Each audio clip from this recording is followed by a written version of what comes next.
Après leurs aventures britanniques terminées, Gavigan mis sous les verrous et Toufik Al-Sayed introuvable, nos vaillants investigateurs s'embarquent pour le Caire. Les uns, soucieux de conserver la forme, s'entraînent au combat sur le pont, tandis que d'autres étudient les ouvrages volés à Gavigan et Toufik Al-Sayed.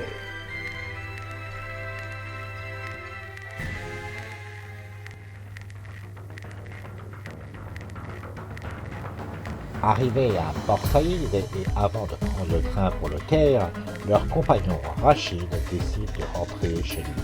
Oui, Rachid. Après quelques heures de voyage en train le long du Nil, les voilà enfin arrivés au Caire, une ville dépaysante aux 1000 senteurs aussi variées que la sueur et le jasmin. Sur place, ils jettent leur dévolu sur l'hôtel Shepherd's, internationalement reconnu, fréquenté par les plus grandes célébrités du monde entier, de Winston Churchill à Howard Carter.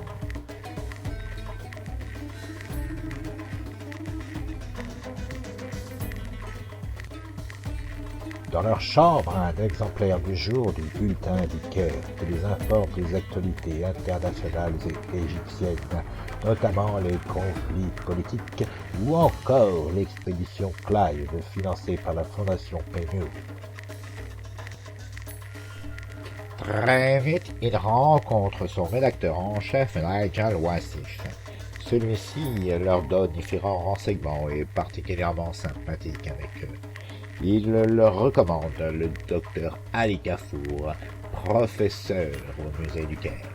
Après une courte période de méfiance, le vieux professeur s'entretient avec nos investigateurs.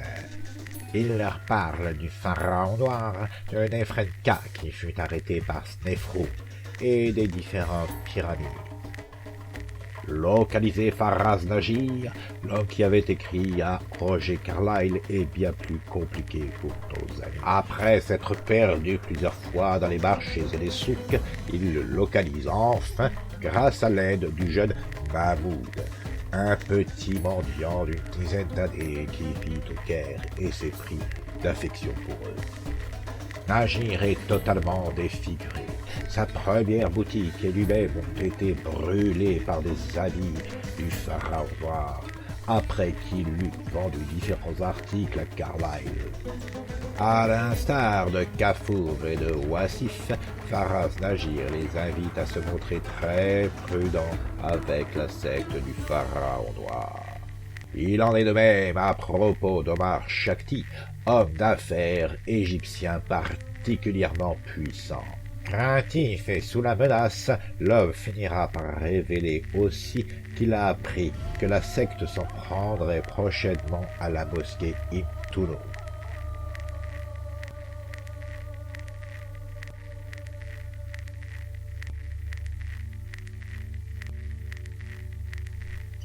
Et voilà nos enquêteurs de repartir à la recherche d'une dernière piste, Auguste Loret.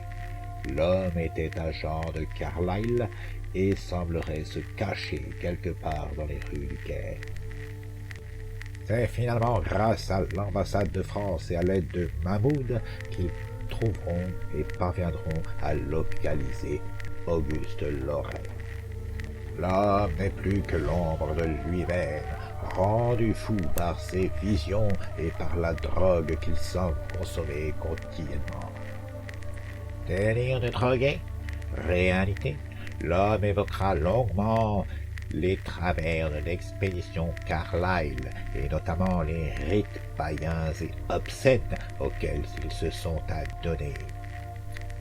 Ce ne sont plus quelques dizaines d'adorateurs, mais des centaines de sectateurs qui se donneraient rendez-vous au pied de certaines pyramides pour se livrer à des obscénités sanglantes et sanguinaires. L'homme évoquera aussi l'étrange disparition pendant quelques heures d'une partie de l'expédition et aussi la vieille Niyiti qui l'avertira des sombres méfaits qui se trament. Expédition Clive, pyramide à fessée, Nihiti. Que vont faire nos 6 amis pour lutter contre les plans du pharaon noir?